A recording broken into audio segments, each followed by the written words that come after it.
Bismillahirrohmanirrohim. Assalamualaikum warahmatullahi wabarakatuh. Halo Sobat Hebat Matsa Surba, kembali lagi di rutinitas pagi kita dalam acara Cerita Inspirasi Pagi, yang pada kesempatan kali ini bersama saya Bu Novi Ayu Lestari Nengtyas. Sebelum kita memulai cerita inspirasi pagi hari ini, mari kita awali dengan membaca doa bersama-sama. A'udzubillahi minasyaitonirrajim. Bismillahirrahmanirrahim. Raditu billahi robba wa bil islami dina wa bi Muhammadin nabiyya wa rasula. Rabbi zidni ilma warzuqni fahma waj'alni min ibadika sholihin.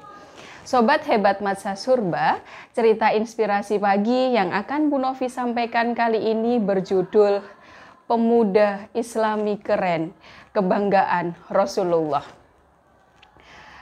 Zaman now adalah sebuah istilah yang sering sekali menggema di telinga kita.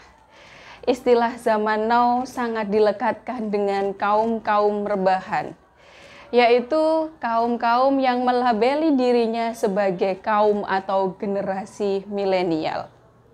Ya, yaitu kaum-kaum usia seperti kalian, Sobat Hebat Matsa Surba.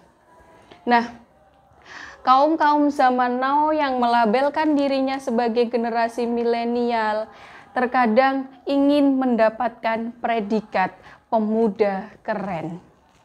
Nah, predikat pemuda keren yang seperti kita dengar bersama, sering kita dengar, sering kita melihat, diberi label predikat keren apabila pemuda itu kesana kemari menenteng handphone, ya kan? Kesana kemari mencari colokan, mencari wifi. Pemuda yang sangat merasa dirinya sebagai seorang raja penguasa sosial media yang serba bisa. Apakah begitu pada diri kita? Mari kita tanyakan pada diri kita sendiri. Ya, namun kita sebagai seorang muslim, apakah pemuda keren ala Islami itu betul yang seperti itu? Apakah betul yang menongkrong sampai larut malam, kemasana kemari membawa handphone, mencari colokan wifi? Apakah seperti itu? Bagaimanakah pemuda keren yang menjadi kebanggaan Rasulullah? Siapakah pemuda keren kesayangan Allah? Dan siapakah pemuda-pemuda keren yang diceritakan di dalam Al-Quran? Nah, anak-anak sekalian, banyak sekali nama-nama pemuda yang diceritakan di dalam Al-Quran maupun diceritakan di dalam hadis, ya anak-anak. Di sini Bu Novi akan sedikit sekali menceritakan ada dua pemuda yang kita tahu ada suratnya ya di dalam Al-Quran, yaitu Nabi Yusuf, ya kan? Siapa yang tidak tahu Nabi Yusuf, Nabi yang teramat tampan ya yang diceritakan di dalam Al-Quran. Apa yang ada kaitannya dengan pemuda keren seperti apa yang ingin Bu Novi sampaikan?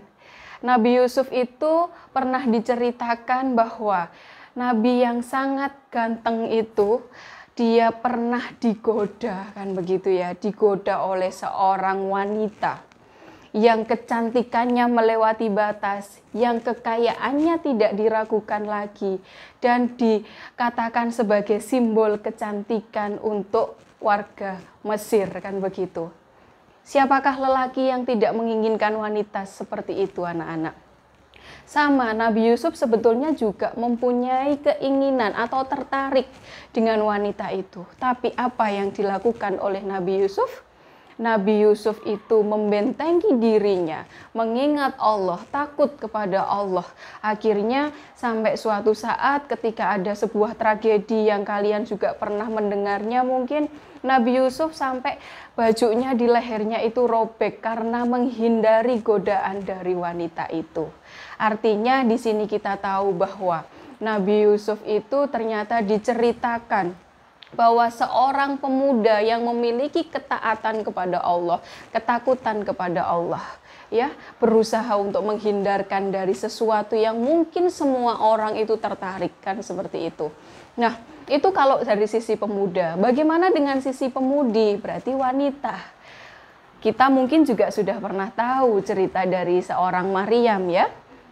Yang kita pernah tahu itu seorang Maryam itu sangat dilekatkan dengan bagaimana Maryam itu sangat tidak mengenal lawan jenisnya, kan begitu, bagaimana menjaga dirinya.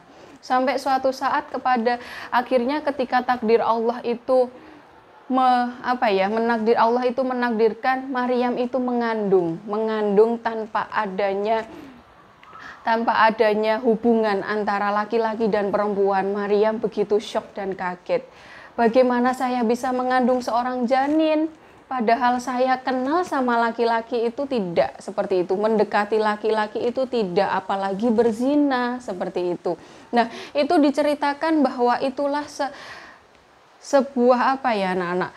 Kelebihan dari Maryam dari sisi cerita itu bahwa hikmahnya adalah itu loh yang bisa kita pelajari adalah dari Maryam itu ternyata sangat menjaga diri. Kalau anak sekarang mungkin kalau dikatakan sebagai Maryam itu di handphonenya tidak menyimpan nomor-nomor lawan jenisnya, kan begitu. Nah, bagaimanakah kita yang hidup di era milenial ini, bagaimanakah cara kita menjadi seorang pemuda yang kebanggaan Rasulullah, kecintaan Allah, pemuda yang islami, pemuda yang keren di mata Allah. Seperti apa? Apakah kita bisa meniru Maryam dan Yusuf, kan begitu.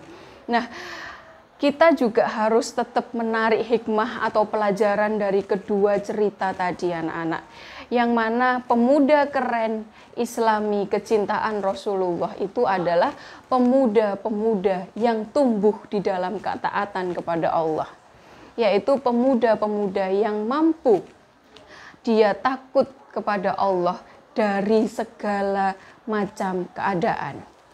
Nah, berarti kita harus bisa menahan godaan-godaan itu. Godaan dari yang secara langsung ataupun godaan yang tidak langsung melalui sosial media. Ya kan, kalau godaan secara langsung mungkin kita menundukkan pandangan dan lainnya. Nah, ini yang ingin Bu Novi bahas juga adalah godaan-godaan dari sisi sosial media. Subhanallah sekali, media sosial itu berkembangnya teramat pesat ya. Bagaimana cara kita itu bisa menggunakan dengan bijak media itu? Bagaimana biar kita menjadi seorang pemuda kebanggaan Rasulullah ketika kita bermedia sosial? Maka salah satu cara yang mungkin dekat dengan kita, yang jelas kita harus mengunfollow akun-akun yang mungkin vulgar. Kita tidak berusaha untuk mengeklik akun-akun yang mungkin menjadikan mata kita memandang sesuatu yang kotor atau yang tidak menjaga pandangan kita. Menjauhi segala sesuatu yang ada di sosial media itu untuk bermaksiat. Kita harus menjauhi semuanya itu. Nah, itu yang bisa kita lakukan di era digital sekarang ini. Karena apa? Karena handphone, sosial media tidak terlepas dari kebutuhan kita. Tapi bagaimana cara kita untuk selalu taat kepada Allah, takut dengan Allah ketika kita bersosial media. Nah, janji Allah apa untuk pemuda-pemuda keren ini? Ternyata di dalam sebuah hadis sudah dijelaskan bahwasanya Allah punya janji akan memberikan naungan kepada generasi itu atau kepada pemuda keren Islami itu ketika di padang mahsyar, di mana sudah tidak ada naungan lagi selain naungan dari Allah. Kalau Bu Novi analogikan di dunia, mungkin kalau panas terik itu kita di dunia kita ngemper atau kita ngadem di Indomaret atau di ATM gitu ya. Jadi mungkin bayangannya seperti itu. Jadi rasanya itu dingin sekali, padahal kita tahu ceritanya di padang mahsyar itu luar biasa seperti itu. Nah, apakah kita tidak mau mendapatkan naungan itu ketika kita sangat membutuhkan naungan dari Allah? Tentu saja kita semua punya cita-cita baik seperti itu ya. Ya, semoga apa yang Bu Novi ceritakan tadi sedikit itu bisa mengingatkan Bu Novi sendiri, bisa mengingatkan anak-anak MTS Surya Buana untuk tetap menjadi pemuda hebat kebanggaan Rasulullah, pemuda keren kecintaan Allah. Demikian cerita inspirasi pagi yang Bu Novi sampaikan kepada kalian, semoga bermanfaat. Bu Novi akhiri, wassalamualaikum warahmatullahi wabarakatuh.